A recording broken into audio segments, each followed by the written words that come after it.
بسم اللہ الرحمن الرحیم۔ السلام علیکم میرے محترم بہنوں اور بھائیوں، رسول اللہ صلی اللہ علیہ وسلم نے ارشاد فرمایا، جب حضرت نوح علیہ السلام کی وفات کا وقت آیا تو انہوں نے اپنے بیٹے کو وصیت فرمائی، اے میرے بیٹے، سبحان اللہ و بحمدہ پڑھتے رہا کرو۔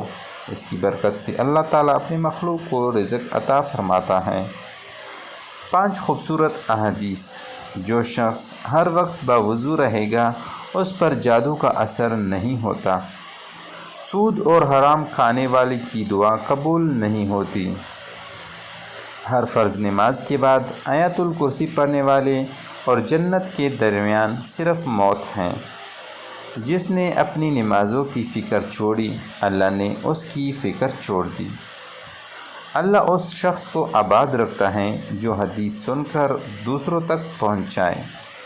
تو میرے محترم بہنوں اور بھائیوں، اس طرح کی مزید اچھی ویڈیوز کے لیے ہمارا یوٹیوب چینل سبسکرائب کریں اور بیل آئیکن کو دبائیں۔